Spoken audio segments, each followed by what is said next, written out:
Oui, je m'appelle Chantal Dehaene, je travaille aux facultés universitaires Saint-Louis et je suis responsable du service logement pour nos étudiants. Les projets, je dirais, bon, on vit dans la capitale de l'Europe, Bruxelles, donc une ville très interculturelle, multiculturelle, je dirais, et qui se retrouve au sein, par exemple, de l'école des devoirs. L'école des devoirs, c'est 3 groupes, donc il y a 2 groupes d'enfants du primaire qui viennent entre 15h30 et 17h, et alors un groupe d'adolescents qui viennent à partir de 17h jusqu'à 18h30, et c'est dans le cadre de l'école des devoirs qu'on est en collaboration avec les étudiants de Saint-Louis. Je m'appelle Charlotte Gonzalez, j'ai 19 ans et je suis en bac 1 de 3 à Saint-Louis. Moi je crois que c'est important que les étudiants s'impliquent dans ce genre de projet parce que ça montre aussi aux enfants que c'est possible d'aller à l'université, que c'est possible de faire de plus hautes études.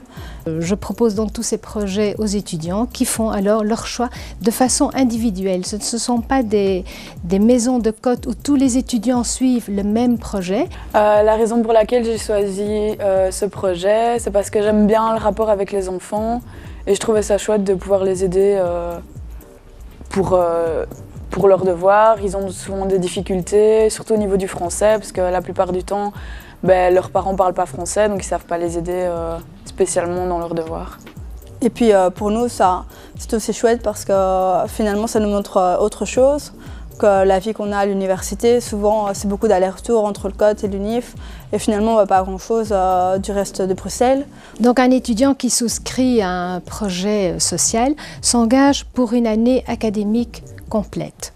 Il nous remet tous les mois un rapport d'activité où il décrit l'activité, là où il va, quand il va, combien de temps il reste. Ça me prend à peu près 2 heures, 2 heures et demie par semaine. Et franchement, c'est pas énorme, c'est pas grand-chose. Et ça va vite, on ne se rend pas compte, mais ça va vite. Le fait d'avoir une réduction de loyer, c'est vrai que ça m'a aussi motivée à choisir un projet. Et c'est vrai qu'à la clé, il y a une allocation de 50 € qui est versée sur le compte de l'étudiant, alors à la fin du mois où ils ont presté. Je m'appelle Pierre Dandumont, je suis bénévole à l'école de devoirs et je m'occupe des enfants depuis maintenant beaucoup d'années. Donc c'est le nombre d'enfants qu'on accueille qui a nécessité de bénévoles supplémentaires. Alors Saint-Louis est venu depuis ces 3 ou 4 ans, des choses comme ça maintenant, qu'on a été de ce côté-là. Parce qu'on a appris, avant on ne le savait pas que ça existait, l'apostolat social chez vous. Les jeunes filles et les jeunes garçons qui viennent de là sont excellents en général. On apprécie beaucoup.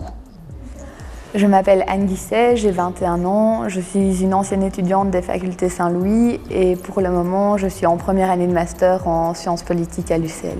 Quand je rencontre des gens qui ne connaissent pas spécialement le milieu des quotas projets, j'hésite pas à en parler super positivement parce que je trouve que, notamment dans les quotas projets, mais aussi dans les projets de Saint-Louis, l'offre est super étendue. Donc on trouve vraiment de quoi répondre à nos attentes, à nos centres d'intérêt, à nos hobbies. Que celui qui veut s'engager quelques heures, surtout que Saint-Louis, quand même, c'est pas très loin d'ici, un élève de Saint-Louis qui veut s'engager chez nous à l'école des devoirs et rendre service peut-être à des enfants comme les nôtres, ou à l'école de natation, je crois qu'il, bon, d'une part, il fera quelque chose qui est utile, mais en même temps, je pense qu'il en retirera pas mal aussi.